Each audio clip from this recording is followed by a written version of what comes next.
प्रार्थना करूयात. हे माझ्या जीवा परमेश्वराचा धन्यवाद कर. हे माझ्या सर्व अंतर्यामा त्याच्या पवित्र नावाचा धन्यवाद कर. हे माझ्या जीवा परमेश्वराचा धन्यवाद कर. त्याचे सर्व उपकार तू विसरू नकोस. सदैव आमच्यावर उपकार करणारे आमच्या स्वर्गीय पित्या, आज या शब्दात दिवशी प्रातकाळी उपकार सुतेनं भरलेल्या अंतकरणानं, भग्न आणि अनुतप्त हृदयानं आम्ही सर्वजण तुझ्या स्वर्गीय सिंहासनाजवळ एकत्रित होतो. होय परमेश्वरा, आतापर्यंत तू आम्हाला सांभाळस, तुझ्या कृपेमध्ये राखलंस, सहाय्य पुरवली, शक्ती दिलीस, आम्हाला आरोग्यदान प्राप्त करून दिलंस आणि पुन्हा एक वार तुझी भक्ती आराधना करण्याची संधी तू आम्हाला दिलीस. या तुझ्या सर्व दयेबद्दल आम्ही तुझे आभार मानतो. तुझ्या नावाला धन्यवाद देतो. भक्तीला सुरुवात करण्यापूर्वी आम्ही प्रार्थना करतो, ही संपूर्ण उपासना आत्म्याने आणि खरेपणाने करण्यासाठी तू आमचा सहाय्य कर. धन्यधारक प्रभू येशू ख्रिस्त याच्या नावाने मागितलं म्हणून तो ऐक. आमेन. हे सर्व समर्थ देवा, तुला सर्व अंतकरणे उघडी व सर्व इच्छा माहीत आहेत आणि तुझपासून काही गुप्त नाही. आम्ही पूर्णपणे तुझवर प्रीती करावी व तुझ्या पवित्र नावाचा महिमा यथायोग्य वर्णावा म्हणून तू आपल्या पवित्र आत्म्याच्या प्रेरणेने आमच्या मनातील विचार शुद्ध कर. आमचा प्रभू येशू ख्रिस्त याच्या द्वारे. आमेन. आपला देव परमेश्वर हा अनन्य परमेश्वर आहे आणि तू आपला देव परमेश्वर याचवर संपूर्ण अंतःकरणाने, संपूर्ण जीवाने, संपूर्ण मनाने व संपूर्ण शक्तीने प्रीती कर. हीच पहिली व मोठी आज्ञा आहे. हिच्यासारखी दुसरी एक आहे की तू आपल्या शेजाऱ्यावर स्वतःसारखी प्रीती कर. याहून दुसरी कोणतीही आज्ञा मोठी नाही. या दोन आज्ञांवर सर्व नियमशास्त्र व संदेष्टांचे ग्रंथ अवलंबून आहेत. हे प्रभो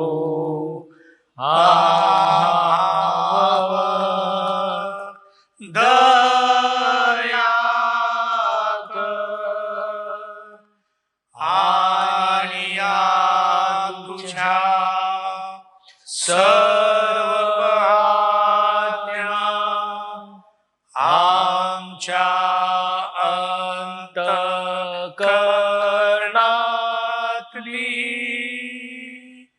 असे आम्ही तुला विनवितो.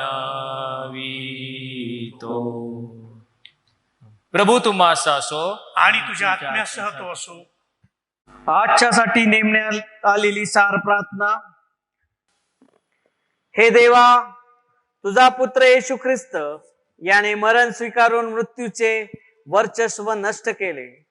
पुनरुत्थित होऊन त्याने सार्वकालिक जीवनाचा मार्ग मोकळा केला आणि आमच्या मनी नवी आशा फुलवली. मृत्यूवरील ख्रिस्ताच्या विजयाची सुवार्ता आम्ही सर्वत्र सांगावी आणि त्याची शांती आमच्या हृदयी सदैव राहावी असे तू कृपेने कर. तुझ्यासह व पवित्र आत्म्यासह असणारा व सर्व काळ राज्य करणारा एकमेव देव आमचा प्रभू येशू ख्रिस्त याच्या द्वारे. आमेन.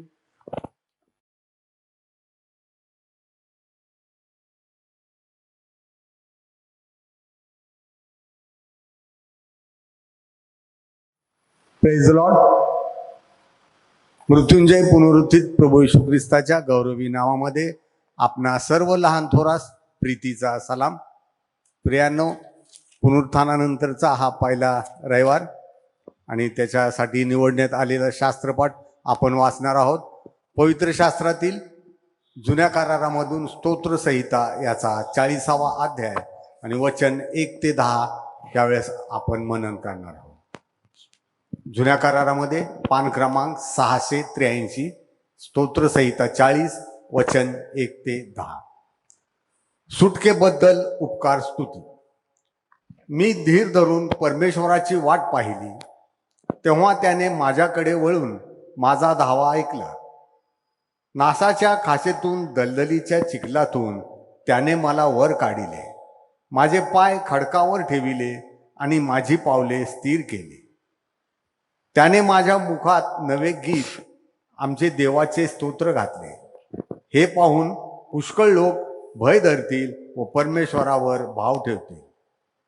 जो पुरुष परमेश्वराला आपला भावविषय करीतो आणि गर्विष्ठांच्या व असत्याकडे प्रवृत्ती असलेल्यांचा वाऱ्यास उभा राहत नाही तो धन्य.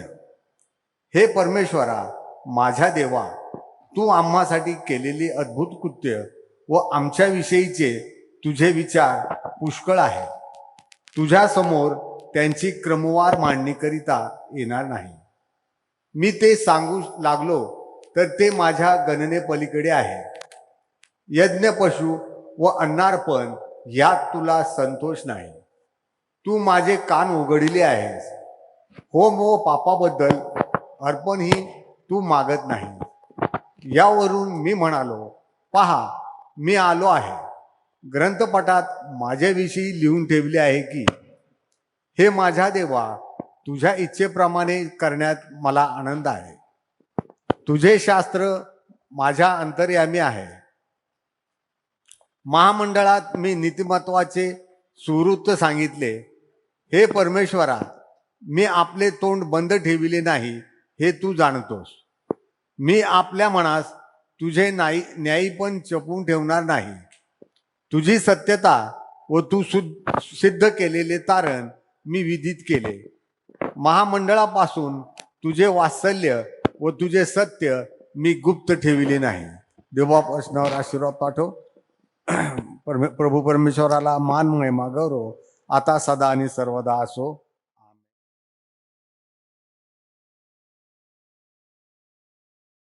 जुना करार आजच्यासाठी नेमण्यात आलेला शास्त्रपाठ येशिया संदेष्टा याचा 59 अध्याय 1 ते 8 वचन. 59 अध्याय 1 ते 8 वचन. पहा, उद्धार करवत नाही इतका परमेश्वराचा हात तोडका झाला नाही. ऐकू येत नाही इतका त्याचा कान मंद झाला नाही.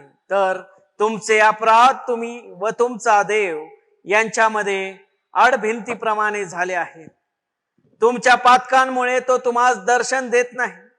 तुमचे ऐकत नाही, कारण तुमचे हात रक्ताने, तुमची बोटे अधर्माने विटाळली आहेत. तुमची वाणी असत्य आहे. तुमची जीवा दुष्टतेचे शब्द पुटपुटते. धर्मास अनुसरून दावा करणारा कोणी नाही आणि सत्यास्मरून खटला चालविणारा कोणी नाही. लोक पोकळ गोष्टींवर भिस्त ठेवितात, कपटाने बोलतात.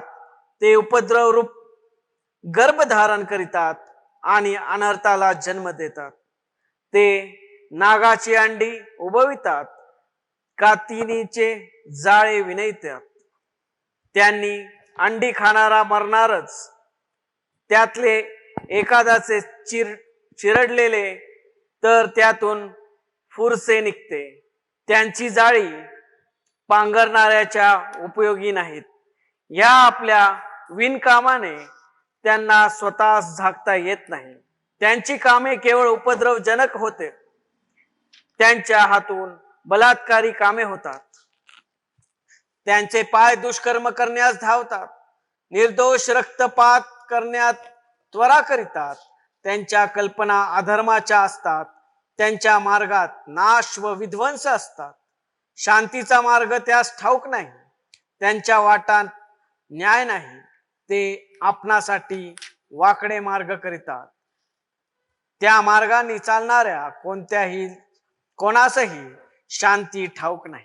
देवबाप वाचलेल्या वचनावर आशीर्वाद पाठव. त्याला मान, महिमा यथा योग्य प्राप्त. आमीन.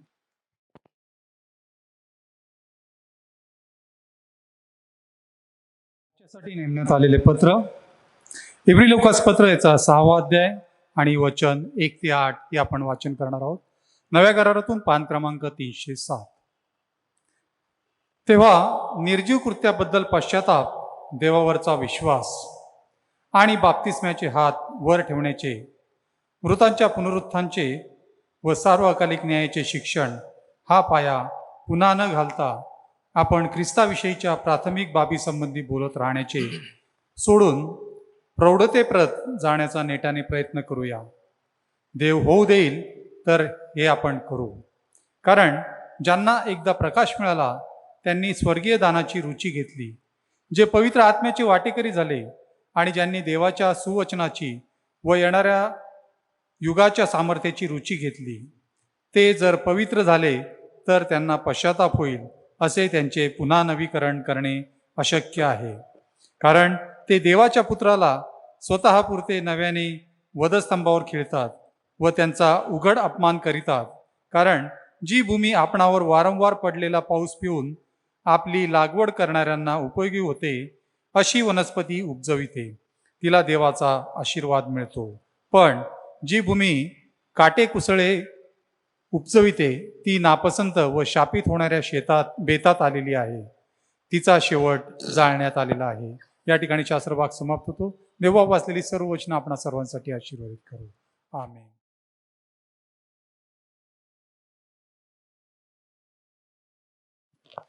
शुभवर्तमान.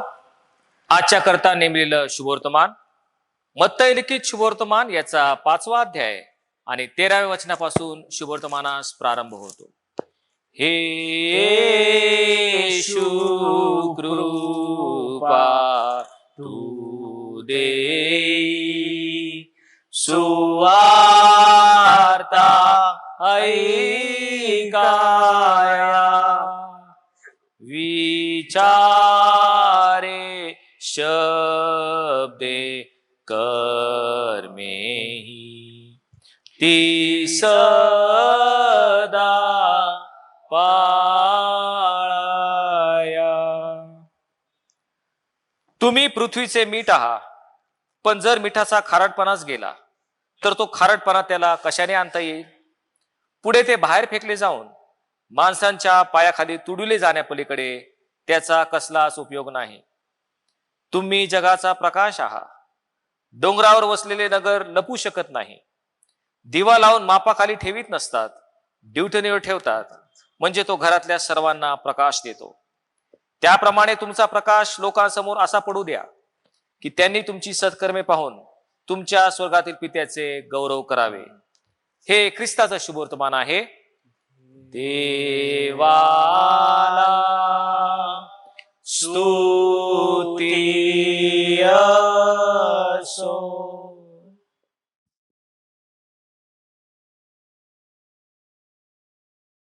यावेळेस जो आपला सिद्धांत संग्रह आहे तो विश्वासाने सर्वजण एकत्रित प्रकट करूयात. सर्वसमर्थ एकच देव जो पिता, आकाश व पृथ्वी आणि सर्व दृश्य व अदृश्य वस्तू यांचा निर्माण करता, त्यावर विश्वास ठेवतो आणि एकच प्रभू येशू ख्रिस्त, जो देवाचा एकुलता एक पुत्र, जो सर्व युगांपूर्वी आपल्या पित्यापासून जनित झाला, देवापासून देव, प्रकाशापासून प्रकाश, खऱ्या देवापासून खरा देव, जो जनित आहे, कृत नाही, जो पित्याच्या तत्वाचा आहे, ज्याच्याद्वारे अवघे झाले, जो आम्हा मनुष्यांसाठी व आपल्या तारणासाठी स्वर्गातून उतरला आणि पवित्र आत्म्याच्या योगे कुमारी मरियापासून देहधारी होऊन मनुष्य झाला आणि पंत पिलाताच्या अधिकाराखाली आम्हासाठी ज्याला कृशी दिले, ज्याने दुःख भोगले, जो शास्त्रलेखाप्रमाणे तिसऱ्या दिवशी पुन्हा उठला आणि स्वर्गात चढला आणि पित्याच्या उजवीकडे आसीनस्थ झाला आहे, आणि जो जिवंतांचा व मेलेल्यांचा न्याय करायला गौरवाने पुन्हा येणार आहे, ज्याच्या राज्याचा अंत होणार नाही, त्यावर मी विश्वास ठेवितो. आणि पवित्र आत्मा, जो प्रभू व जीवनदाता, पिता व पुत्र यापासून जो निघतो आणि पिता व पुत्र यासह ज्याची आराधना व गौरव होते, जो भविष्यवाद्यांद्वारे बोलला, त्यावर मी विश्वास ठेवितो. आणि एक पवित्र कॅथोलिक व प्रेषित एकलेशियाविषयी विश्वास धरितो. पापांच्या क्षमेसाठी बप्तिस्मा आहे, हे मी पत्करितो. आणि मेलेल्यांचे पुनरुत्थान व परलोकीचे जीवन याची मी प्रतीक्षा करितो. आमेन. आपण प्रार्थना करूया. स्तुतीस पात्र गौरवी पित्या, राजांचा राजा, प्रभूंचा प्रभू, सेनाधीश परमेश्वर बापा, तुला मान महिमा यथा योग्य प्राप्त हो. लीन नम्र होऊन, नतमस्तक होऊन आम्ही सर्व मंडळी तुझ्या पवित्र वेदी जवळ दे बाप्पा, तुझकडे प्रार्थना आणि विनंती करण्यासाठी आलो आहोत. प्रभू परमेश्वर बापा, आम्ही पापी आहोत, पातकी आहोत, पण तू कृपाळू, दयाळू, मंद क्रोध बाप आहेस. आमच्या पातकांच्या मानाने तू आम्हाला शासन केलेले नाहीस. होय बापा, तू प्रेमळ बाप आहेस. म्हणून बापा तुझकडे विनंती करतो, तुझ्या पवित्र स्पर्शाने तू आम्हाला शुद्ध आणि पवित्र कर. आणि बापा येशू ख्रिस्ताद्वारे तुझ पुढे थांबण्याचं आम्हाला देवप्पा सामर्थ्य दे. तुझ्या प्रकाशाला आणि तेजाला सामोरे जाण्याचं देवप्पा आम्हाला शक्ती प्रदान कर. होय बापा, खास करून सर्व आजारी लोकांसाठी मी प्रार्थना करतो. या भूतलावरती देवप्पा कोविड-19 या महारोगामुळे देवप्पा अनेक लोक देवप्पा, लोकसमूहाचा समूह देवप्पा आजारी आहेत. आणि देवप्पा या आजाराची त्यांना लागण झालेली आहे. होय बापा, खास करून मंडळीतले काही लोक, होय रमेश सूर्यवंशी अंकल, उषा सूर्यवंशी आंटी आणि दे बाप्पा राज नितीन शिंदे यांच्यासाठी विशेष प्रार्थना करतो. या सर्व कोविडग्रस्त लोकांसाठी दे बाप्पा मी प्रार्थना विनंती करतो तुझकडे. तुझा आरोग्याचा स्पर्श त्यांना लाभून दे आणि दे बाप्पा त्यांना लवकरात लवकर दे बाप्पा या महाआजारातून बरं कर. वय बाप्पा त्यांना शक्ती, सामर्थ्य पुरव आणि जे उपचार त्यांच्यावर होत आहे ते देवाप्पा त्यांच्यासाठी कार्यरत होऊ दे. आणि पुन्हा देवाप्पा त्या आजाराच्या देवाप्पा बिछाण्यातून उठून देवाप्पा ते मंडळीमध्ये साक्ष देण्यासाठी उभा राहू देवाप्पा. खास करून देवाप्पा सुनीती आढाव, तुझ्यावर जे शस्त्रक्रिया करण्यात येणार आहे देवाप्पा, ती देवाप्पा तू आशीर्वादित कर. डॉक्टरांना देवाप्पा तुझं सहाय्य कर. डॉक्टरांच्या जागी तू तिथे राहा दे बाप्पा. आणि देवाप्पा ती शस्त्रक्रिया पूर्णपणे यशस्वी कर, तुझ्या ताब्यात घे दे बाप्पा. होय बाप्पा, तसंच जे अँथोनी दास पिले दे आमच्या चर्चचे मेंबर आहेत ते बाप्पा, हे 99 वर्षाचे आहेत. होय, ज्या आजाराने ते ग्रस्त आहेत, मातेच्या उदरापासून तर आजपर्यंत त्यांना सांभाळलंच देवाप्पा. त्यांच्यासारखी देवप्पा त्यांच्या आयुष्यासाठी ही सुंदरशी योजना तू केलीस आणि देवप्पा सर्व काय देऊन त्यांना तृप्त केलेलं आहेस. होय बाप्पा, इथून पुढची वेळ का तुझ्या हाती सोपवतो. त्यांना सशक्त कर आणि त्यांना लागणारं सर्व सहाय्य पुरव. तसंच देवप्पा या भूतलावरती जे सर्व लोक आहेत, या सर्वांना आमच्या सेंट मॅथ्यू मराठी चर्चच्या सर्व मंडळीला तू या महाआजारातून देवप्पा सुरक्षित काढ बाप्पा. आणि दे बाप्पा या भूतलावरती वावरत असताना आम्हाला सर्व वाईटापासून सुरक्षित ठेव. ज्यांचे वाढदिवस आहेत, ज्यांचे लग्नाचे वाढदिवस आहे, ज्यांचे एंगेजमेंट्स आहेत, विशेष करून देवप्पा ज्यांना तू पदोन्नती दिलेली आहे, विशेष असं कार्य देवप्पा त्यांच्या जीवनात झालेलं आहे, या सर्वांची प्रार्थना देवप्पा तुझकडे मांडतो देवप्पा. इथून पुढे देखील देवप्पा त्यांना असं सहाय्य कर आणि त्यांच्या जीवनाचा ताबा घे. त्यांना आध्यात्मिकरित्या, शारीरिकरित्या, आत्मिकरित्या आणि आर्थिकरित्या देवप्पा त्यांची प्रगती होऊ दे. आणि देवप्पा त्यांचं जीवन देवप्पा ख्रिस्तामध्ये पुन्हा एकदा नवीन कर. होय, आमचं सर्व कमिटी मेंबर्स, याजक वर्ग आणि देवबाप्पा तुझं वचन आम्ही या भूतलावरती सर्वांना सांगत असताना देवप्पा आम्हाला जे सर्व लागणार सहाय्य तू पुरव. येशू ख्रिस्ताच्या गोड आणि प्रिय नावाने मागतो म्हणतोय, आमेन. मंडळीसाठी काय विशेष सूचना आहेत त्या येण्याप्रमाणे. मित्रांनो, आज पुनरुत्थान दिनानंतरचा पहिला प्रभुवार आणि आज आपल्या नियोजित कार्यक्रम पत्रिकेनुसार खरं तर दृढीकरणाचा विधी आयोजित करण्यात आला होता. पण आपणास ठाऊक आहे की राज्य सरकारने जो राज्यभर लॉकडाऊन पुकारला आहे आणि त्या अनुषंगाने आपली सर्व मंदिरातली उपस्थिती किंवा उपासना आता बंद झालेली आहे. आणि म्हणून पुन्हा एक वार आपण ऑनलाईन चर्च उपासनेमध्ये सहभागी झालेलो आहोत. मी आपलं प्रभूमध्ये सर्वांचं स्वागत करतो. दर रविवारची जी उपासना आहे ती अशीच ऑनलाईन पद्धतीने सकाळी 8:30 वाजता घेण्यात येईल. त्याचप्रमाणे जे आपले दृढीकरणाचा वर्ग होणार होता तो ज्यावेळेस पुन्हा आपली चर्च सर्व्हिस सुरू होईल त्यावेळेस बिशपांच्या परवानगीने पुन्हा एक वार तो दृढीकरण वर्ग घेण्यात येईल, याची सर्वांनी नोंद घ्यावी. गेल्या रविवारचं दानार्पण येण्याप्रमाणे आहे. पुनरुत्थान दिन दानार्पण 1020 रुपये, रोख धर्मपट्टी 900 रुपये, बँकद्वारा जमा झालेली धर्मपट्टी 1200 रुपये, रोख देणगी 5500 रुपये, चेकद्वारा उपकार स्तुतिदान 10,000 रुपये, गुगलद्वारा उपकार स्तुतिदान 2000 रुपये, एकूण 20,620 रुपये.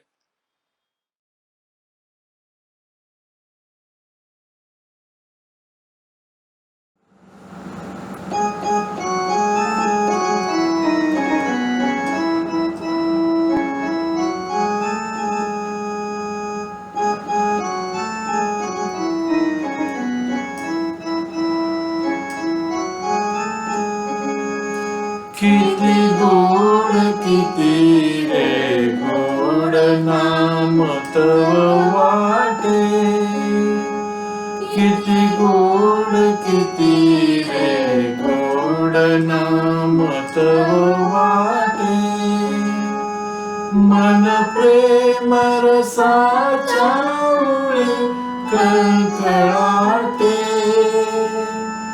मन प्रेम रसाच्या मुळे कळकळाटे, किती गोड किती रे गोड नाम तव वाटे,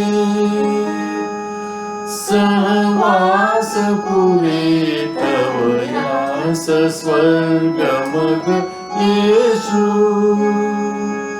सहवास पुरे तव यास स्वर्ग मग येशू,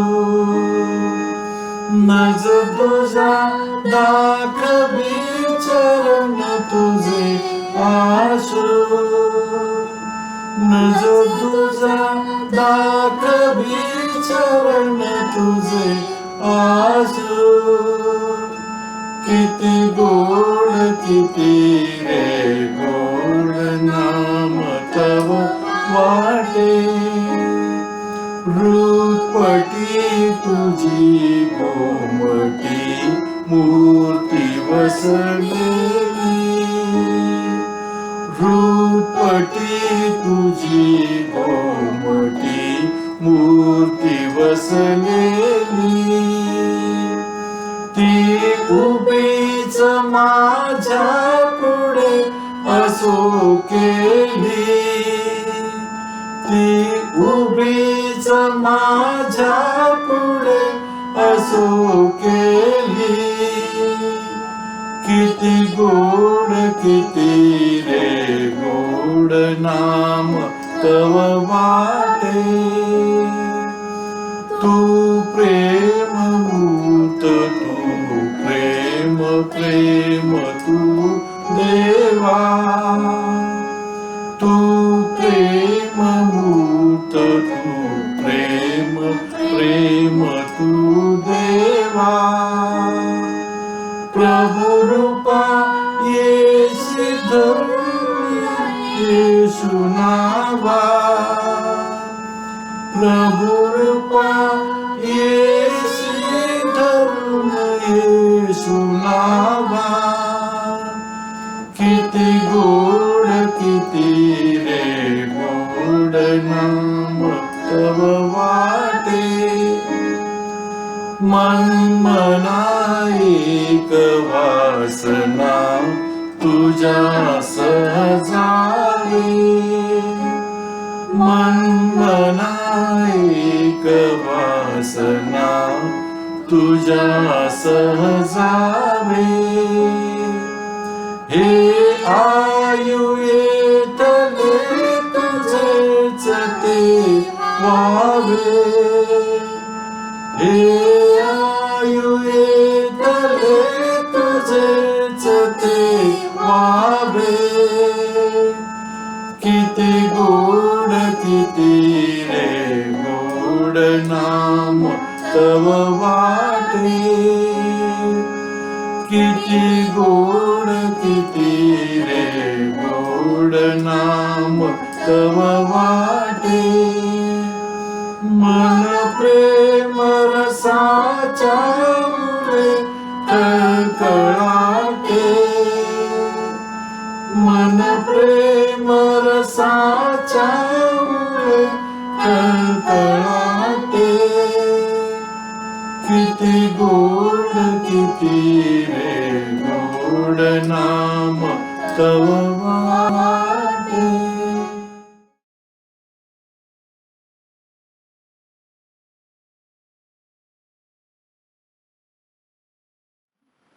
प्रार्थना करूयात.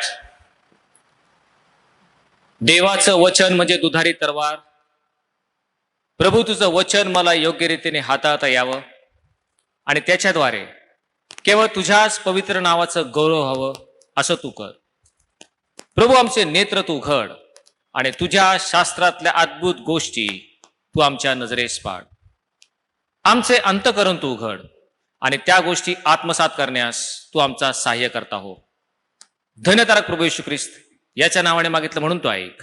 आमेन. प्रियांनो, साधारण 2 वर्षापूर्वीची ही गोष्ट, ही जी घटना किंवा हा जो प्रसंग 2 वर्षापूर्वी घडला, त्याने संपूर्ण भारत देशाचं लक्ष वेधलं गेलं.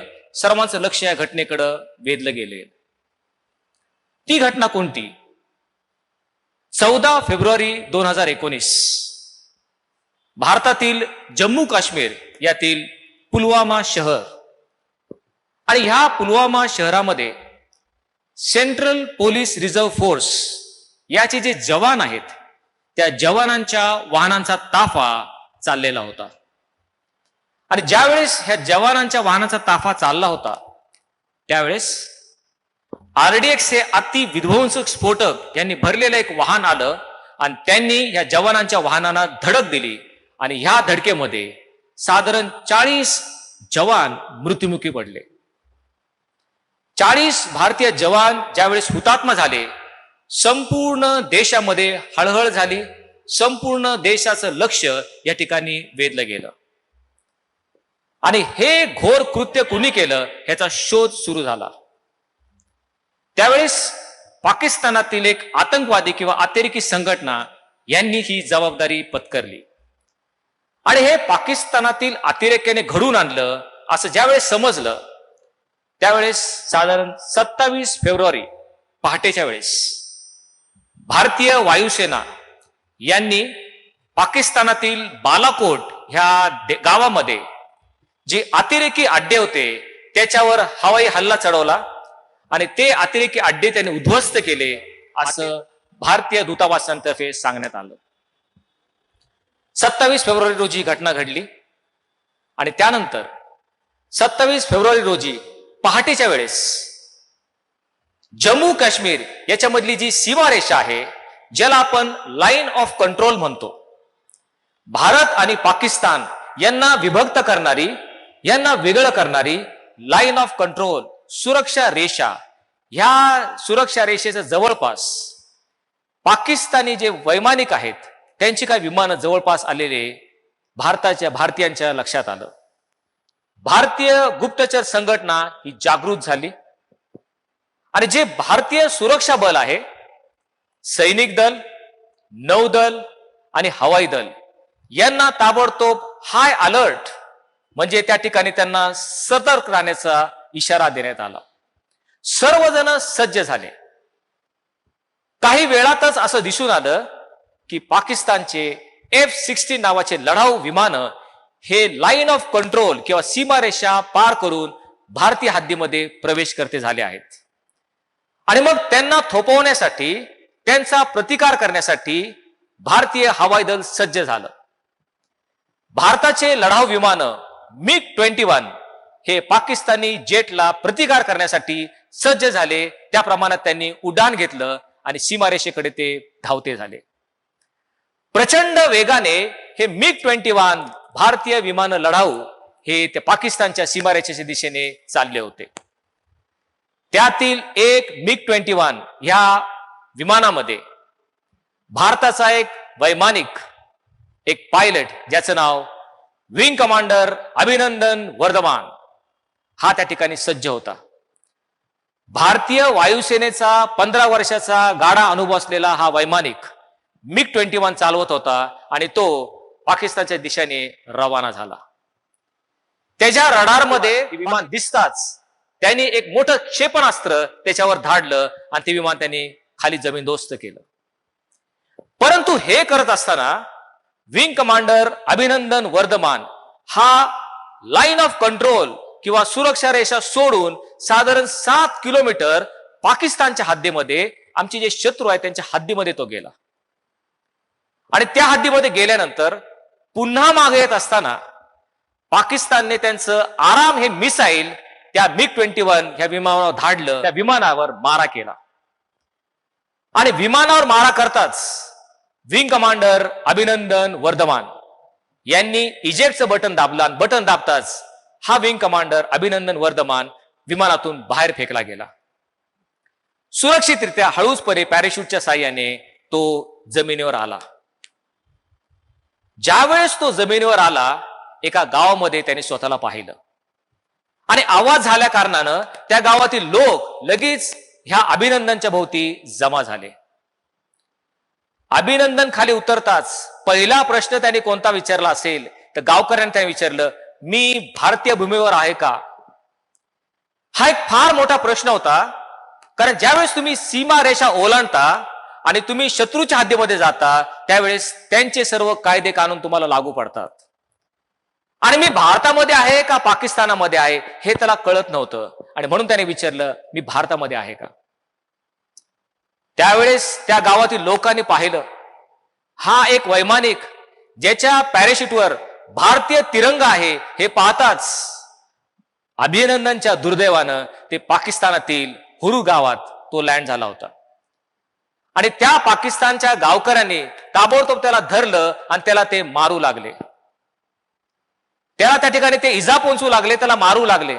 त्यांनी पळ काढला. पळ काढताच त्याच्या पायावर एक गोळी देखील झाडण्यात आली. तेवढ्यात पाकिस्तानचे जे मिलिटरी जवान आहेत ते त्या ठिकाणी आले आणि ह्या अभिनंदनला त्यांनी सोडवलं आणि आपल्या ताब्यामध्ये घेतलं. आमचा भारतीय वायुसेनेचा एक सैनिक विंग कमांडर अभिनंदन वर्धमान आमची सीमारेषा ओलांडून पाकिस्तानच्या जमिनीवर पडला होता आणि त्यावेळेस पाकिस्तानी सैन्याच्या हातात तो गेला. एलओसी किंवा लाईन ऑफ कंट्रोल ओलांडून ज्यावेळेस तो तिकडे जातो त्यावेळेस पाकिस्तानातील सर्व कायदे कानून ते त्याला लागू होतात. आता अभिनंदन वर्धमान हा प्रिझनर ऑफ वॉर किंवा युद्धात सापडलेला एक कैदी म्हणून पाकिस्तानाच्या हातामध्ये होता. एक भारतीय वैमानिक ज्यावेळेस पाकिस्तानाच्या सरहद्दीत गेला त्यावेळेस सर्व भारतीयांना काळजी वाटू लागली. सर्वजण चिंताक्रांत झाले आणि सर्व भारताचं लक्ष या अभिनंदन वर्धमान याच्याकडे लागलं. ज्यावेळेस तो सुरक्षा कवच सोडून ती जी सुरक्षा लाईन आहे ती सोडून पाकिस्तानामध्ये तो गेलेला आहे. आता त्याचे ते काय करतात याकडे सर्वांचं लक्ष लागलं. संपूर्ण भारतीय सरकार सज्ज झालं. उच्चस्तरीय बैठक घेण्यात आली. पाकिस्तानचे पंतप्रधान आणि त्यांचे मंत्रिमंडळ यांच्याशी वार्तालाप सुरू झाला. ह्या अभिनंदन वर्धमान जो युद्धाचा कैदी त्यांच्या हातामध्ये आहे त्यांना त्यांनी सोडावं, सुखरूपपणे पुन्हा त्याला भारतामध्ये द्यावं यासाठी सर्व प्रयत्न सुरू झाले. भारतीयांनी जे आंतरराष्ट्रीय स्तरावर पाकिस्तानवर दबाव आणण्याचा प्रयत्न केला. जे इतर राष्ट्र आहेत त्यांच्या करवी पाकिस्तानने अभिनंदनाला सुखरूप सोडवावं यासाठी सर्व प्रयत्न सुरू झाले.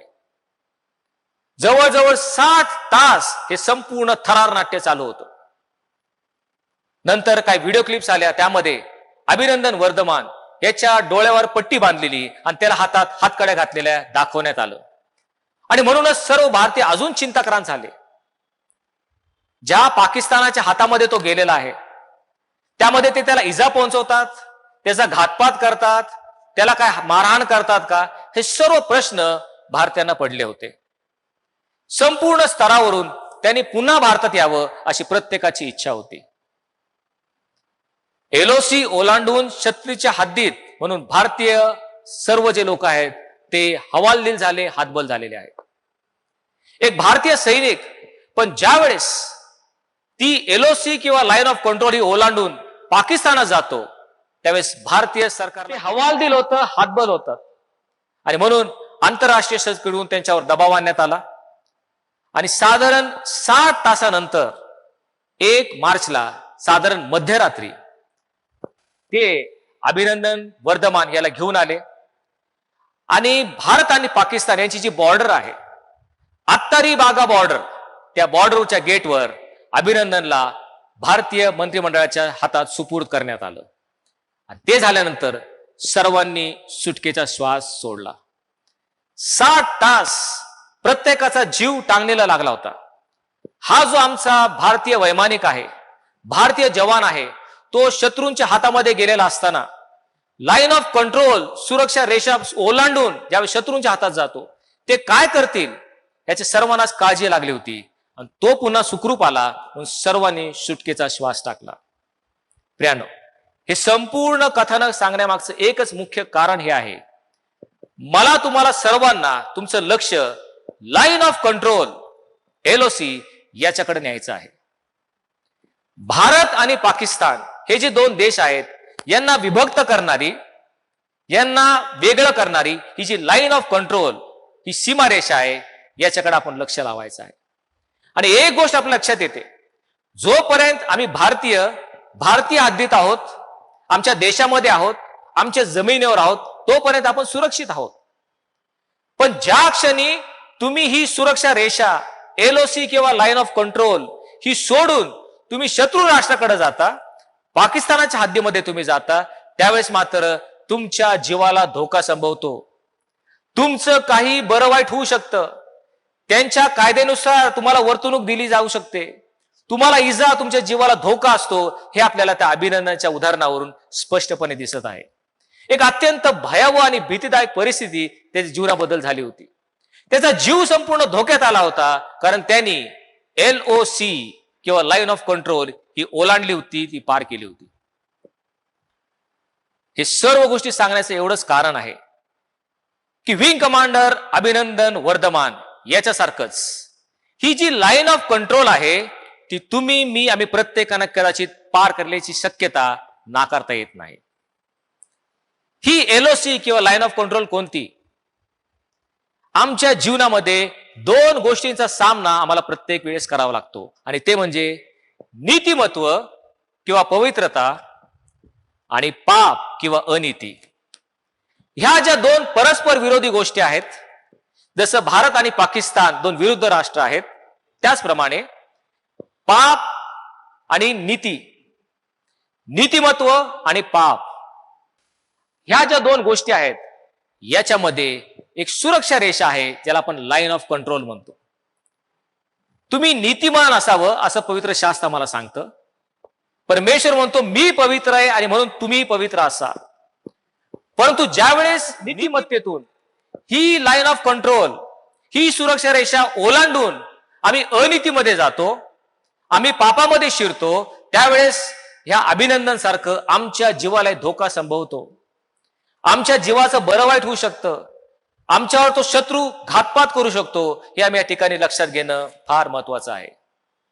प्रियानो, जरी आम्ही सर्वजण ख्रिस्ती विश्वासणारे आहोत, हो, येशूच्या म्हणण्याप्रमाणे तुम्ही, मी, आम्ही प्रत्येक जण पृथ्वीचे मीठ नवे जगाचा प्रकाश आहोत. आम्ही सर्वजण आमच्या जीवनामध्ये धर्माचरण करतो, पवित्र शास्त्र वाचतो, प्रार्थना करतो. आम्ही सर्वजण असं म्हणतो की आम्ही सार्वकालिक जीवनाचे हकदार आहोत, वतनदार आहोत. पेत्र तर आमच्याविषयी काय म्हणतो? तुम्ही तर निवडलेला वंश, राजकीय याजकगण, पवित्र राष्ट्र आणि देवाचे स्वतःचे लोक आहात. हे जरी सर्व आम्ही असू, तरी आपल्या स्वतःला प्रश्न करून पहा, आत्मपरीक्षण करून पहा. आपल्या आयुष्याचा बहुतांश वेळ आम्ही नीतिमत्व सोडून ही जी लाईन ऑफ कंट्रोल आहे, सुरक्षा रेषा आहे, ती ओलांडून पापामध्ये, अशुद्धतेमध्ये, अमंगलतेमध्ये आम्ही कितीतरी आमचा वेळ घालवलेला आहे. असं प्रत्येकाचा अनुभव असेल. आम्ही ही लाईन ऑफ कंट्रोल ओलांडली आहे का? आम्ही कोणत्या बाजूला पाहिजे? तर आम्ही नीतिमत्वाच्या बाजूला पाहिजे. परंतु ही LOC ओलांडून आम्ही अशुद्धता, अमंगळपणा, अनिती याच्या बाजूला आम्ही गेलो आहोत का? विचार करण्यासारखा आहे. आणि ह्याच्याविषयी पवित्र शास्त्र आम्हाला ग्वाही देत आहे. पवित्र शास्त्र ह्याच्याविषयी आम्हाला कबुली देतं, आणि ते म्हणजे यशाया संदेष्टा 53वा अध्याय आणि 6व्या वचनात तो म्हणतो, आम्ही सर्व मेंढराप्रमाणे भळकून गेलो होतो, आम्ही प्रत्येकाने आपापला मार्ग धरला होता. आम्ही मार्गभ्रष्ट झालेले आणि LOC ओलांडून पापाकडे गेलेले असे आम्ही लोक. तोच यशाया 64व्या अध्यायात 5व्या वचनात तो म्हणतो, पहा, तू आमच्यावर कोपलास, कारण आम्ही पापात राहिलो आहे. या स्थितीत आम्ही बहुत काळ आहोत. आम्ही सगळे अशुद्ध माणसासारखे झाले आहोत. आमची धर्मकृत्ये घाणेरड्या वस्त्राप्रमाणे झाले आहेत. होय प्रियानो, आम्ही आमची रेषा ओलांडली आहे का? जी धोक्याची रेषा आम्हाला ओलांडू नये ती आम्ही ओलांडली आहे का? आम्ही विचार केला पाहिजे. संत पौल रोमकारास पत्रामध्ये म्हणतो, कारण सर्वांनी पाप केला आहे आणि देवाच्या गौरवाला ते अंतरले आहेत. आम्ही जे नीतिमान आणि पवित्र असणं आवश्यक आहे ते आम्ही ही सुरक्षा रेषा ओलांडून पापामध्ये, अनितीमध्ये, अशुद्धतेमध्ये गेलेलो आहोत. आमच्या जीवाला धोका आहे, कारण तो शत्रू आमचा घातपात करू शकतो, आम्हाला इजा पोहोचू शकतो, आमचा नाश करण्यास तो टपलेला आहे. दररोज आम्ही ही एलोसी ओलांडतो, ही धोक्याची पातळी ओलांडतो. आचाराने, विचाराने, उच्चाराने कळत न कळत आमच्याकडून पाप घडतात, अपराध घडतात आणि आम्ही स्वतःचा जीव धोक्यात घालण्याचा मूर्खपणा दररोज आम्ही करत असतो. प्रियानो, नीतिमत्व व पाप यांच्यातील आडभिंत आम्ही ज्यावेळेस ओलांडतो, आम्ही नीतिमत्वामध्ये असलं पाहिजे. परंतु ज्या वेळेस ही एलओसी, लाईन ऑफ कंट्रोल ओलांडून आम्ही पापाकडे जातो, त्यावेळेस होतं काय? त्यावेळेस आम्ही देवाच्या समक्षतेपासून दूर जाऊन आम्ही वनवासात जाऊन पडतो. देवाचा जो चांगुलपणा आहे त्याच्याशी आम्ही न कळत वैर पत्करलेला असतं. देवाचा समक्षतेपासून, त्याच्या सान्निध्यापासून आम्ही परके होत जातो. देवाच्या आशीर्वादाला आम्ही वंचित होतो. होय प्रियानो, त्यावेळेस देवाच्या विपुलतेपासून आम्ही दुरावत जातो आणि आम्ही देवाच्या अनुकूलतेपासून दूर होऊन प्रतिकूलतेमध्ये आम्ही प्रवेश करत असतो. ही भयानक गोष्ट आमच्याकडून घडत असते. ही लाईन ऑफ कंट्रोल, जी धोक्याची रेषा आहे, ते आम्ही ओलांडतो, त्यावेळेस या सर्व गोष्टी घडतात. ज्यावेळेस तुम्ही ती एलोसी ओलांडता, नीतिमत्वाकडून पापाच्या हातीत जाता, स्वतःला तुम्ही असहाय्य असं तुम्ही समजत असता. तुमच्यावर कधी कधी आघात होईल हे तुम्हाला देखील लक्षात येत नाही. एखाद्या शत्रूच्या हातात गेल्यावर तुम्ही स्वतःला असहाय्य, हातबल असं समजता. आणि ह्याच्याविषयी यशया देखील आम्हाला सांगत आहे. तो म्हणतो, उद्धार करवत नाही एवढा परमेश्वराचा हात तोकडा झाला नाही, ऐकू येत नाही एवढे त्याचे कान मंद झाले नाहीत, पण तुमचे अपराध तुम्ही व तुमचा देव याच्यामध्ये आडभिंतीप्रमाणे झाले आहेत. तुमच्या पातकांमुळे तो तुमचं ऐकत नाही व तुम्हास दर्शनही देत नाही. आमची अपराधांची आडभिंत परमेश्वराच्या आमच्यामध्ये आलेली आहे. ही आडभिंत ओलांडून आम्ही पापाकडे गेलेलो आहोत. पापाच्या खाईत, पापाच्या दलदलीत आम्ही अडकलेलो आहोत आणि म्हणून परमेश्वर आम्हाला दर्शन देत नाही, आमचं ऐकतही नाही. ही एलोसी आम्ही ओलांडली आहे का? अगदी सुरुवातीला शत्रूच्या क्षेत्रात, पापाच्या गुलामगिरीत गेल्यावर त्याची जाणीव आम्हाला होत नाही. सुरुवातीलाच आमच्या ह्या गोष्टी लक्षात येत नाही, कारण पाप हे फसवा आहे. सुरुवातीला आम्हाला त्याचं फार सुख वाटतं, कारण इब्री लोकास पत्र याचा 11वा अध्याय आणि 25वा वचन आम्हाला सांगतं, पापाचे क्षणिक सुख भोगणे यापेक्षा देवाच्या लोकांबरोबर दुःख भोगणे हे मोशेने पसंत केलं. याचा अर्थ पापामध्ये क्षणिक सुख आहे हे पवित्र शास्त्र सुद्धा आम्हाला त्या ठिकाणी सांगत आहे. जे पाप आम्ही करत असतो त्यामध्ये आम्हाला क्षणिक आहे ना सुख मिळतं आणि ते सुख आम्हाला नेहमीच हवं असं वाटतं. पापामध्ये सुख आहे.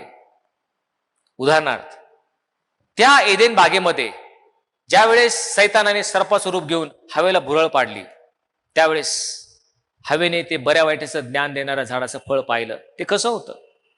ते फळ दिसण्यात मनोहर, खाण्यास चांगले आणि शहाणे करण्यास इष्ट आहे असं तिने पाहिलं. ते फळ अतिशय आकर्षक आणि मोहक होतं आणि म्हणूनच त्याच्याकडे ती गेली आणि ते फळ तिने खाल्लं.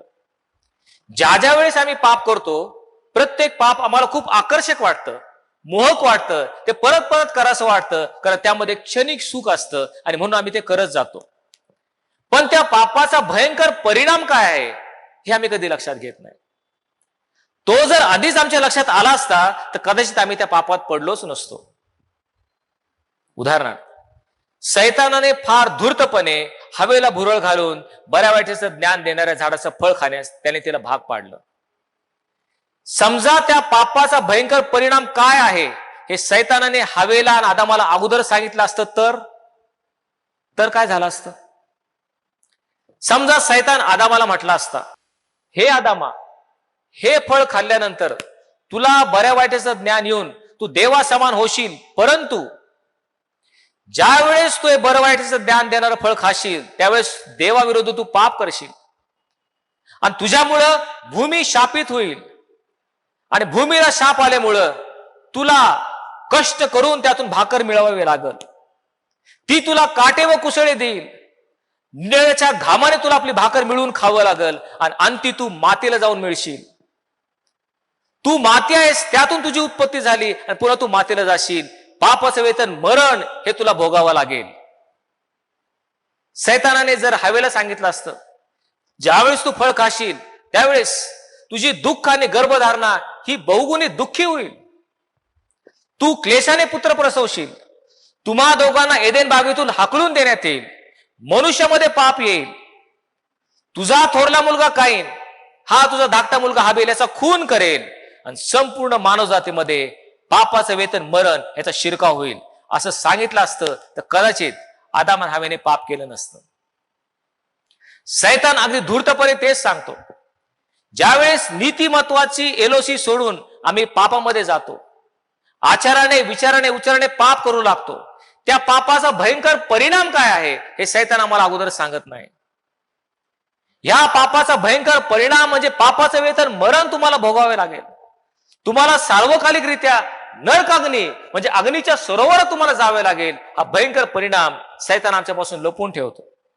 फार धूर्तपणे पापाच्या क्षणिक सुखात तो आम्हाला सोडतो, पण त्याचा परिणाम तो आम्हाला त्या ठिकाणी सांगत नाही. प्रियानो, ज्यावेळेस ह्या पापाचे साईड इफेक्ट किंवा परिणाम आम्ही वाचतो त्यावेळेस पाप न करण्याविषयी आम्ही थोडी खबरदारी घेत असतो. हे पाप फार फसवा आहे. प्रथम आम्हाला फार सुख आनंद आम्हाला देत असतं, पण त्याचा भयंकर परिणाम आम्ही नेहमीच विसरतो. पापाचा परिणाम काय आहे त्याचे काही साईड इफेक्ट्स देखील आहेत. उदाहरणार्थ, पैसा हे जगाचं दैवत आहे असं पवित्र शास्त्र आम्हाला सांगतं. आणि म्हणून ज्यांना पैशाचा लोभ आहे, जे धनवान होऊ पाहतात, त्यांचं साईड इफेक्ट्स काय आहेत, ते दुष्परिणाम काय आहेत हे देखील पवित्र शास्त्र आम्हाला स्पष्टपणे सांगत आहे. संत पौल तिमोथेला पहिलं पत्र लिहितो आणि त्याच्या 6व्या अध्यायाच्या 9व्या वचनात तो काय म्हणतो? जे धनवान होऊ पाहतात ते परीक्षेत, पाशात आणि माणसांना नाशात व विध्वंसात बुडवणाऱ्या मूर्खपणाच्या व बाधक वासनात सापडतात. जे कोणी धनवान होऊ पाहत आहेत त्याचे साईड इफेक्ट्स तुम्ही नीट लक्षपूर्वक ऐका. ते विनाकारण परीक्षेत, पाशात आणि माणसांना नाशात आणि विध्वंसात बुडवणाऱ्या मूर्खपणाच्या बाधक वासनात सापडतात. हा त्याचा साईड इफेक्ट आहे, हा त्याचा दुष्परिणाम आहे. पुढे तो म्हणतो, द्रव्याचा लोभ सर्व प्रकारच्या वाईटाचं मूळ आहे. ज्यावेळेस आम्ही द्रव्याचा लोभ धरतो, पैशाचा लोभ धरतो, आम्ही वाईटास प्रवृत्त होतो. कारण सर्व प्रकारच्या वाईटाचे ते मूळ आहे. त्याच्या पाठीस लागून अनेक लोक विश्वासापासून बहकले आहेत आणि त्यांनी स्वतःला पुष्कळच्या खेदाने भोसकून घेतलेला आहे असे संत पौल म्हणतो. ज्यावेळेस आम्हाला पैशाचा लोभ होतो, पैशाच्या मागे आम्ही धावतो, त्यावेळेस आम्ही स्वतःला पुष्कळच्या खेदाने भोसकून घेतो. खेद, दुःख, यातना, नको असलेल्या परीक्षा, पाश, विनाश याकडे आम्ही जावत असतो. कारण पैशाचा मोह ह्याचे ते साईड इफेक्ट आहेत. रोमकारास पत्राचा 6वा अध्याय 23वा वचन, कारण पापाचं वेतन मरण आहे. ज्या ज्या वेळेस आम्ही पाप करतो, पापाचं क्षणिक सुख आम्ही उपभोगत असतो, त्यावेळेस आम्ही हे विसरतो की त्याचे काही दुष्परिणाम आहेत, त्याचे काही साईड इफेक्ट आहेत. पापाचं वेतन मरण आहे हे त्यावेळेस आम्हाला विसर पडलेला असतो. कारण पापाच्या क्षणिक सुखात आम्ही त्यावेळेस बुडलेलो असतो. विंग कमांडर अभिनंदन याप्रमाणे एकदा ती एरोसी ओलांडून आम्ही शत्रूंच्या छावणीत पडलो, मग तुम्हाला परत बाहेर पडता येत नाही. आपण पाहिलं तो कसा असह्य झालेला होता. सर्वांना प्रयत्न करून त्यांनी यावं असं वाटत होतं, पण शत्रूंच्या तावडीत सापडलेला असताना तो स्वतःला असह्य, दुर्बल असं त्या ठिकाणी त्याला समजत होता. तुम्ही ज्यावेळेस पापाच्या खाईत पडता, पापाच्या दलदलीत अडकता, स्वतःला तुम्हाला परत येता येत नाही. तुम्ही स्वतःहून त्या पापाच्या दलदलीतून बाहेर पडू शकत नाही. पापाच्या चक्रव्यूहमध्ये तुम्ही एकदा गुरफटला की त्यातून सुटका नाही. आणि हेच चित्र संत पौल स्वतःविषयी सांगत आहे. देवाचा सेवक संत पौल, पण ज्यावेळेस तो पापामध्ये गुरफटलेला असेल त्यावेळेस त्याचं काय चित्र आहे, रोमकारास पत्र याच्या 7व्या अध्यायामध्ये तो स्पष्ट करतो. तो म्हणतो, मला ठाऊक आहे माझ्या ठाई काहीच चांगलं वसत नाही, कारण जे मला करावंसं वाटतं ते मी करत नाही, आणि जे करू नये असं वाईट तेच माझ्या हातून घडतं, पण ते वाईट मी करतो असं नाही, तर माझ्या ठाई असणारं पाप ते करतं असं तो सांगत. माझ्या मनामध्ये खूप चांगलं करावं असं मला वाटतं, पण माझ्या ठाई जे पाप आहे ते मला करू देत नाही. जे करू नये असं माझं मन सांगतं तेच मी करत असतो, कारण पाप मला ते करावं लागतं. हा त्यामध्ये अडकलेला हा संत पौल हा स्वतःची कथा आणि व्यथा आम्हाला सांगत आहे. माझ्या अवयवामध्ये मला एक निराळाच नियम आढळतो. तो माझ्या मनाच्या नियमाबरोबर लढतो आणि त्याला कैद करून माझ्या पापाच्या अधीन असलेल्या अवयवाच्या नियमाच्या स्वाधीन करतो. किती मी कष्टी मनुष्य, मला या मरणाधीन देहापासून कोण सोडवेल. संत पौल स्वतःची कथा आणि व्यथा सांगताना म्हणतो, पहा माझ्या अवयवामध्ये, माझ्या शरीरामध्ये देहाची वासना, डोळ्याची वासना आणि संसाराची फुशारकी याचा एक नियम मला आढळतो. आणि माझ्या मनाच्या नियमाबरोबर तो लढतो, त्याशी झुंज करतो आणि त्याला कैद करतो. माझ्या मनाच्या नियमाचं तो चालू देत नाही. मला खूप वाटतं मी नीतिमान जीवन जगावं, पवित्र जीवन जगावं, पण हे तो चालू देत नाही. त्याला कैद करून पापाच्या अधीन असलेल्या अवयवाच्या नियमाच्या स्वाधीन करतो. पाप याच्याबरोबर झुंज करत असताना नेहमीच माझं शरीर हारतं, देह हारतो. अशी कथा आणि व्यथा संत पौल सांगत. आणि तोच अनुभव आपला देखील असतो. अनेक वेळा परमेश्वराकडे आम्ही प्रार्थना करतो, हे प्रभू, आज माझ्याकडून हे पाप झालं, पण मी तुला विनंती करतो, मला तू खरोखर मनापासून मी विनंती करतो, मला क्षमा कर. मी तुला अभिवचन देतो, पुढच्या वेळेस मी कधीच किंवा कधीच हे पाप करणार नाही, असं म्हणून आम्ही पापाची क्षमा मागतो. आणि पुढच्या आठवड्यात पुन्हा आम्ही तीच प्रार्थना करतो, हे प्रभू, गेल्या आठवड्यात मी तुला म्हटलं होतं हे पाप मी कधीच करणार नाही, पण तुम्हाला क्षमा कर, कारण पुन्हा एक वार तेच पाप माझ्या हातून झालं आहे. प्रभू, मी चुकलो, मला क्षमा कर, पण मी आता तुला मागतो, मी एक शेवटची संधी मागतो, हे पापी पुन्हा करणार नाही प्रभू, यावेळेस तुम्हाला क्षमा कर, असं म्हणून आम्ही ती प्रार्थना करतो. आणि पुढच्या आठवड्यामध्ये पुन्हा आम्ही तीच प्रार्थना करतो. आणि असं दिवसेंदिवस, महिने नवे वर्षेंवर्ष आमचं तेच चालू असतं, कारण ह्या पापाच्या रडगाडग्यातून आमची कधी सुटका होत नाही. ह्या पापाच्या चक्रव्यूहातून आम्ही कधी बाहेरच पडत नाही, कारण आमचा देह आशक्त आहे. पुन्हा पुन्हा तेच पाप आचाराने, विचाराने, उच्चाराने आमच्याकडून घडत राहतात. आणि म्हणून संत पौल म्हणतो, किती मी कष्टी माणूस, मला या मरणातील देहातून कोण सोडवणार. कारण ह्या पापातून सुटका फार कठीण आहे. प्रियानो, हाच तो प्रश्न आहे. ज्या वेळेस आम्ही नीतिमत्वाची रेषा ओलांडून, नीतिमत्वातून, पवित्रतेतून जी एलोसी आहे ती ओलांडून पापात जातो, शत्रूच्या स्वाधीन होतो, पापाच्या दलदलीत अडकतो, सैतानाच्या दास्यामध्ये आम्ही जातो, त्या दलदलीतून मला कोण काढणार, हा एक मोठा प्रश्न जसा संत पौलाला पडला तसं आपल्याला देखील पडणं स्वाभाविक आहे, साहजिक आहे. पण त्यासाठी आज आपल्याकडे एक सुवार्ता आलेली आहे, एक शुभवर्तमान आहे. आणि ते म्हणजे एक मनुष्य असा आहे की ह्या पापाच्या दलदलीतून आम्हाला बाहेर काढण्यास तो समर्थ आहे. आपणास ठाऊक आहे, ज्यावेळेस शत्रू राष्ट्र आमची काही विनंती मान्य करत नाही, ज्यावेळेस आमच्या एखाद्या कायद्याला सोडत नाही, त्यावेळेस आम्हाला नाईलाज असतो. एक महत्वाची गोष्ट करावी लागते. आमचे प्रिझनर्स ऑफ वॉर यांना जर त्याने सोडले तर आम्ही काय करतो, त्याला एक उत्तर आहे, आणि ते म्हणजे सर्जिकल स्ट्राईक. सर्जिकल स्ट्राईक याचा अर्थ targeted attack on the enemy. आमच्या भारतीय सेनेमध्ये असे काही प्रशिक्षित लोक आहेत की त्यांना योग्य असं प्रशिक्षण दिलेलं आहे, आणि अत्यंत योजनाबद्ध पद्धतीने एक उत्तमशी रणनीती आखून त्यांच्याकडे असलेला अद्यावत क्षेपणास्त्र हे घेऊन ते शत्रूच्या सीमेमध्ये दाखल होतात. ही जी एलओसी आहे, लाईन ऑफ कंट्रोल, ही ओलांडून शत्रूंच्या हद्दीमध्ये जातात, आणि शत्रूंचे अतिरेक्यांचे जे अड्डे आहेत, जे अम्युनिशन किंवा दारुगोळा आहे, जे अतिरेक आहेत, त्यांचा बरोबर निशाणा साधून अचूक आणि अभेद त्यांना निशाणा करून त्या ठिकाणी मारा करून पुन्हा ते आपल्या हद्दीमध्ये येतात. ह्याला म्हणतात surgical strike. Line of control, सुरक्षा रेषा पार करायची, शत्रूच्या हद्दीत जायचं आणि त्यांना न कळत ताबडतोब त्या शत्रूंच्या अड्ड्यांवर मारा करायचा, आणि त्यांना न कळत पुन्हा आपल्या देशामध्ये पुन्हा यायचं. आणि बालाकोटमध्ये असाच सर्जिकल स्ट्राईक करण्यात आला. त्यामध्ये जे आतंकवादी अड्डे होते, जे त्यांचा दारुगोळा होता, आतंकवादी होते, अतिरेकी होते, या सर्वांचा नाश करून पुन्हा एक वार भारतीय वायुसेना आपल्या देशात पुन्हा आली. ती सुवार्ता आज आमच्यासाठी देखील आहे. एक महान वीर प्रभू येशू ख्रिस्त, जो ह्या शत्रूच्या अड्ड्यामध्ये गेला, शत्रूंच्या हद्दीत गेला, पापाचं वेतन मरण ते त्या वधस्तंभावर त्यांनी सोसलं.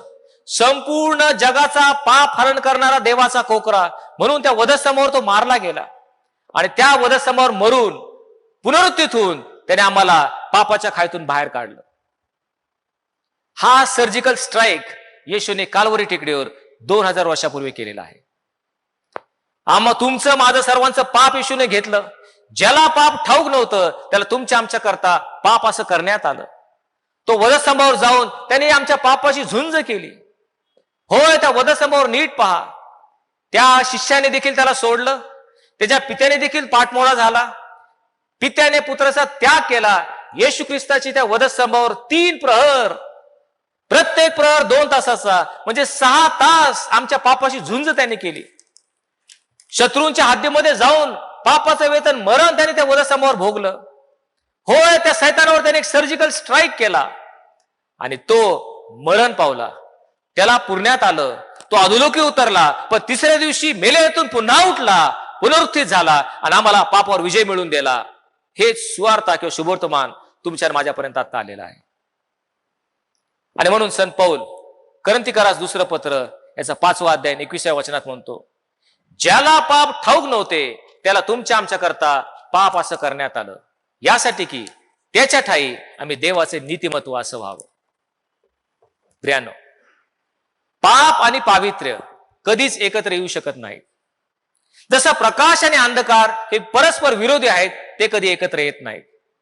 स्वर्ग आणि नरक हे परस्पर विरोधी आहेत, ते कधी एकत्र येऊ शकत नाही. तसंच पापी मनुष्य आणि पवित्र देव यांचा समेट अशक्य आहे, कारण पवित्र देव पापी मनुष्याबरोबर सहभागिता घेऊ शकत नाही.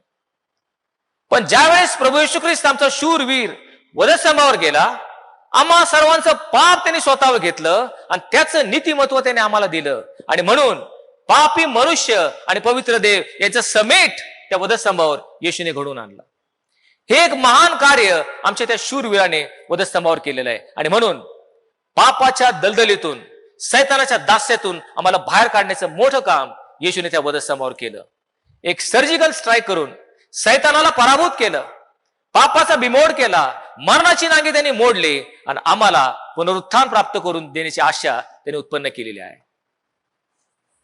हीच आजची आमची सुवार्ता आहे. प्रियानो, मनुष्याचा 1 नंबरचा शत्रू म्हणजे मरण आणि कबर, याच्यावर येशूने विजय मिळवला. कारण तो आमचा तारणारा आहे. तारणारा म्हणजे मुक्तीदाता किंवा सुटका देणारा. आमच्या पापापासून सुटका देणारा आमचा येशू ख्रिस्त हा आमचा तारणारा आहे. तो आम्हाला आमच्या पापापासून कशी सुटका देतो? 3 प्रकारे देतो. पहिली गोष्ट म्हणजे आम्हाला तो पापाच्या दलदलीतून बाहेर काढतो, पापातून आम्हाला बाहेर ओढतो. ही पहिली पायरी. स्तोत्रकर्त्याचा अनुभव तोच आहे.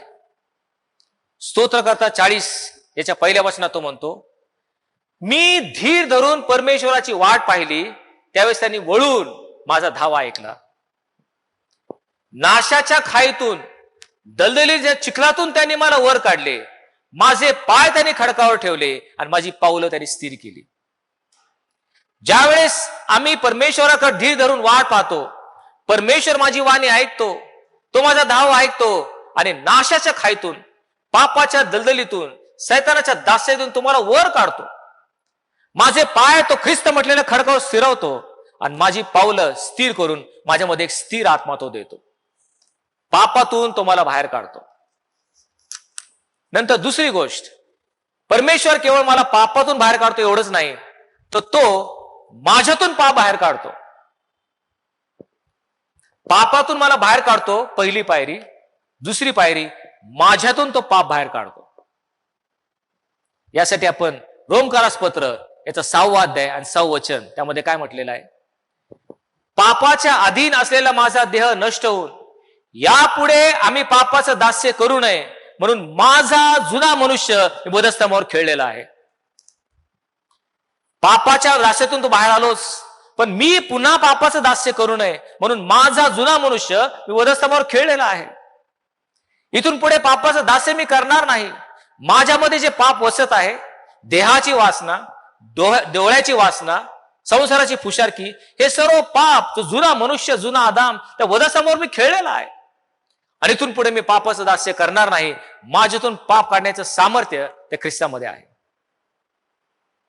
एवढंच नव्हे, आपल्याला पाहतो येशूने काय केलेलं आहे. फार पराक्रमाने शत्रूंच्या तावडीतून त्याने आमची सोडवणूक केलेली आहे. करंथीकरास दुसरा पत्र 8 अध्याय 9 वचन. आपल्या प्रभू येशूची कृपा तर तुम्हाला माहितीच आहे. तो धनवान असता तुम्हा करता दरिद्री झाला, यासाठी की त्याच्या दारिद्र्यानं तुम्ही धनवान व्हावं. येशूने काय केलं? येशूने आमच्यासाठी दरिद्र पण स्वीकारलं. येशू धनवान होता, परंतु फिलिप्पेकरास पत्राचा 2 अध्याय आणि 5 वचन आम्हाला सांगतं, तो देवाच्या स्वरूपाचा असू नये, देवा बरोबरचा असणं हा लाभ त्याने मानला नाही, तर त्याने स्वतःला रिक्त केलं, म्हणजे मनुष्याच्या प्रतिरूपाचा होऊन दासाचं स्वरूप धारण केलं आणि मनुष्याच्या प्रकृतीचं प्रगट होऊन मरण आणि ते वधस्तंभावरील मरण त्याने सोसले, येथपर्यंत आज्ञापालन करून त्याने स्वतःला लीन केलं. येशूने काय केलं? देव मनुष्य झाला, मनुष्य दास झाला आणि हा दास वधस्तंभावर एखाद्या गुन्हेगाराप्रमाणे, अपराध्याप्रमाणे तो मारला गेला. येशू धनवान असता तुमच्या करता दरिद्री झाला, यासाठी की त्याच्या दारिद्र्यानं तुम्ही धनवान व्हावं. ही स्वार्थच आमच्यापर्यंत आलेली आहे. एवढंच नाही तर गलतीकरास पत्र याचा 3 अध्याय 13 वचन आम्हाला सांगतं, ख्रिस्त आपणाबद्दल शाप झाला आणि खंडणी देऊन आम्हाला नियमशास्त्राच्या शापापासून त्याने वाचवलं. यात हेतू हा की अब्रामाला दिलेला आशीर्वाद ख्रिस्ताद्वारे परराष्ट्रीयांना मिळावा. तो अब्रामाला दिलेला आशीर्वाद तुम्हाला मला जी परराष्ट्रीय त्यांना मिळावा म्हणून काय झालं? ख्रिस्त शाप झाला. जो झाडावर टांगलेला तो शापित आहे आणि म्हणून ख्रिस्त तुमच्या माझ्यासाठी शाप झाला आणि आम्हाला आशीर्वाद प्राप्त त्याने करून दिला. ही शौर्य गाथा ख्रिस्ताने आमच्यासाठी केली. आमच्यासाठी एलोसी ओलांडून पापाच्या दलदलीत गेला, शत्रूच्या हद्दीत गेला, सैतानाशी झुंज केली आणि आम्हाला त्या ठिकाणून पुन्हा नीतिमत्वाकडे त्याने आणलं. ही मोठी कहाणी येशूने आमच्यासाठी केलेली आहे. परंतु होतं काय प्रियानो? ही जरी स्वार्थ आमच्यापर्यंत आलेली आहे, आम्ही पापी असता ख्रिस्त आम्हासाठी मरण पावला, आमची शिक्षा त्याने भोगली, आमचे व्याधी त्याने आपणावर घेतले, आमच्या दुष्कर्मामुळे तो ठेचला गेला, हे सर्व जरी झालं असेल तरी होतं काय? आम्हाला स्वार्थ मिळालेले असून सुद्धा पुन्हा पुन्हा आम्ही तेच पाप करत राहतो. हे आमचं दुर्दैव आहे, हे आमची शोकांतिका आहे. ख्रिस्ती विश्वासणारे असताना पुन्हा आम्ही त्याच दलदलीमध्ये जातो.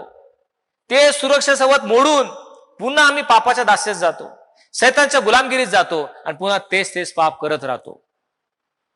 अशांना एक धोक्याचा इशारा पवित्र शास्त्र देव करतं.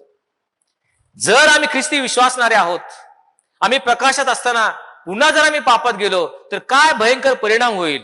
एक वॉर्निंग, एक धोक्याचा इशारा पवित्र शास्त्र आम्हाला देत आहे. पेत्र त्याचा 2 पत्र याचा 2 अध्याय आणि 22 वचन, त्यामध्ये तो काय म्हणतो? नीतिमत्वाचा मार्ग समजून आल्यानंतर आपणास दिलेल्या पवित्र आज्ञाकडे पाठ करणे यापेक्षा तो न समजणे हे तुमच्यासाठी चांगलं होतं. ज्यावेळेस तुम्हाला नीतिमत्वाचा मार्ग समजून आलेला आहे, मार्ग, सत्य आणि जीवन या येशूची ओळख तुम्हाला झालेली आहे, जो येशू म्हणतो पुनरुत्थान व जीवन मीच आहे तो तुम्हाला ठाऊक आहे, येशू उत्तम मेंढपाळ आहे हे तुम्हाला समजलेलं आहे. हे सर्व माहिती असून पुन्हा आपल्या पवित्र आज्ञेकडे पाठ करून पुन्हा तुम्ही जर पाप करत राहिला तर पेत्र आम्हाला सांगत आहे, तो म्हणतो यापेक्षा हे न समजणं तुमच्यासाठी चांगलं होतं. तुम्ही त्यापेक्षा ख्रिस्ती झाला नसतं तर बरं झालं असतं, कारण शेवटल्या न्यायाच्या दिवशी तुमच्यावर भयंकर प्रसंग येणार आहे. तुमच्या न्यायामध्ये कडकपणा असणार आहे, कुठली शिथिलता तिथे नसणार.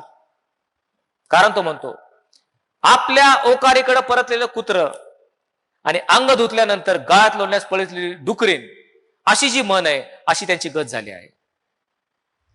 ज्यावेळेस नीतिमत्व समजून आल्यावर पुन्हा आम्ही पाप करतो, आम्ही कोणासारखे होतो?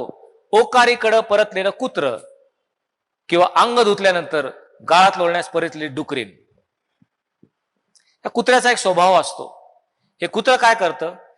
आपलं सर्व पोटातलं ओकून टाकतं, काही वेळाने थोडं फिरून येतं आणि पुन्हा आपली जी ओकारी असती तेच पुन्हा खाऊ लागतं. हा अशुद्ध अमंगळपणा हे कुत्र करत असतं. तो ज्यावेळेस तुम्ही ख्रिस्ती विश्वासणारे आहात, प्रकाशाकडे तुम्ही आलेले आहात, पुन्हा तुम्ही अंधकाराकडे जाता, पुन्हा तुम्ही तेच पाप करता, तेव्हा तुम्ही ओकारीकडे परतलेल्या कुत्र्यासारखे आहात. किंवा अंग धुतल्यानंतर गाळात लोळण्यास परतलेली डुकरीन.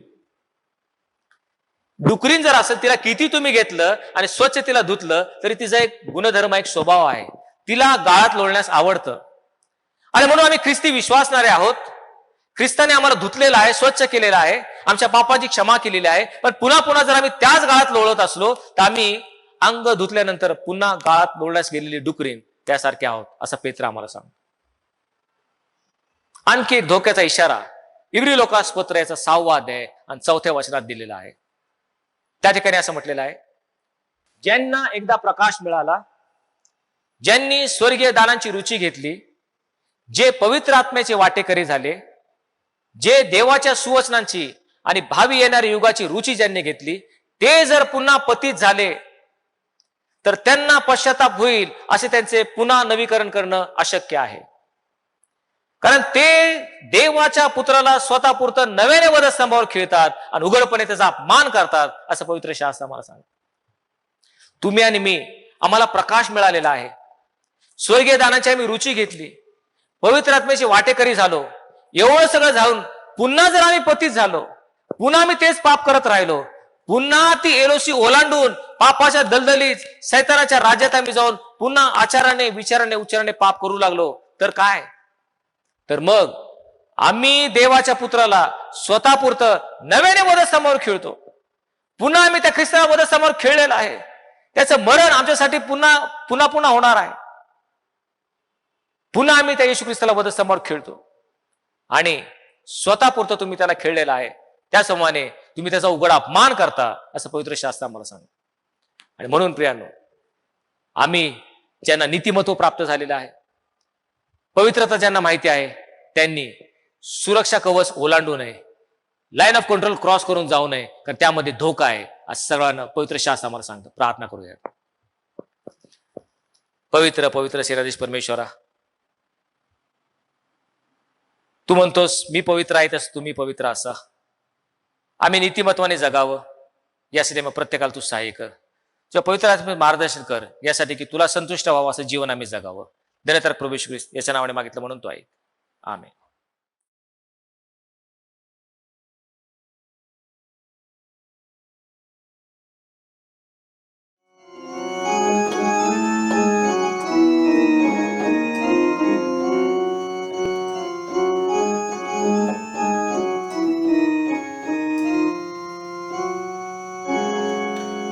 प्रभु तव नाम सुवंदित गावे, प्रभु तव नाम सुवंदित गावे. मर्त्य पतित मी वंदनित तुझला, मर्त्य पतित मी वंदनित तुझला. मी चिरकाल जगावे, प्रभु तव नाम सुवंदित गावे, प्रभु तव नाम सुवंदित गावे. त्वदीर तैसा कोण जयाला, त्वदीर ऐसा कोण जयाला. गाऊन नित्य गावे,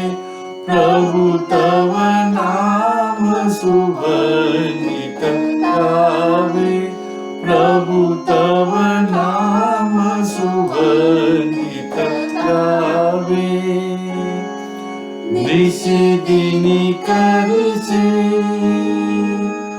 उपकारच तो निशिदिनी करचे उपकारच तो एकामी उबगावे प्रभु तव नाम सुगंधित गावे प्रभु तव नाम सुगंधित गावे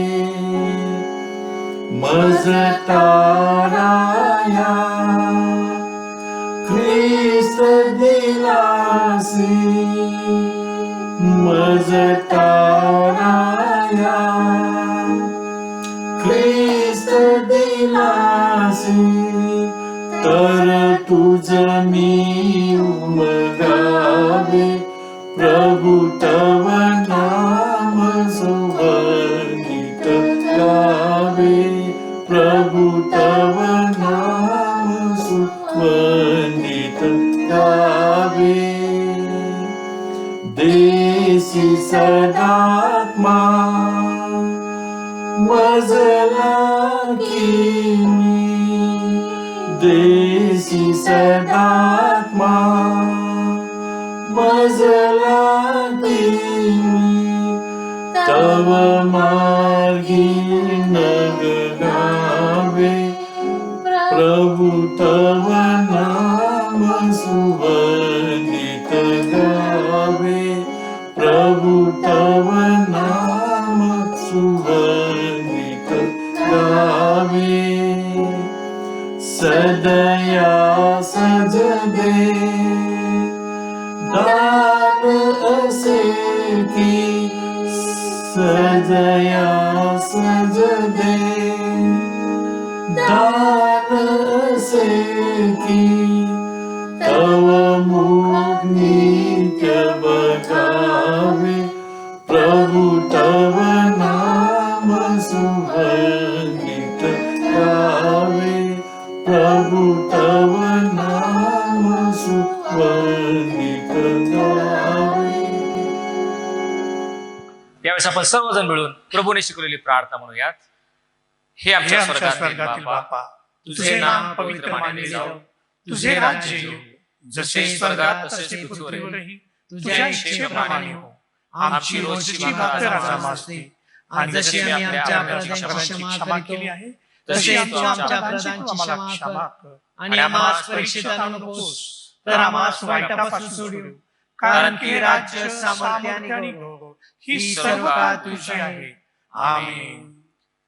सर्व बुद्धी सामर्थ्या पलीकडे असलेली देवाने दिलेली शांती तुमची अंतःकरणे व तुमचे विचार देवाच्या आणि त्याचा प्रिय पुत्र येशू ख्रिस्त आमचा प्रभू याच्या ज्ञानात व प्रीतीत राखो. आणि सर्व समर्थ देव जो पिता, देव जो पुत्र आणि देव जो पवित्र आत्मा याचा आशीर्वाद तुम्हावर असो आणि इथून पुढे सदा सर्व काळ तुम्हा सह राहो. आमेन. बापावरी टेकताना लेकराला सुख पार, येशू पाशी राहताना हर्ष वाटतो अपार. देव बोले प्रेमे फार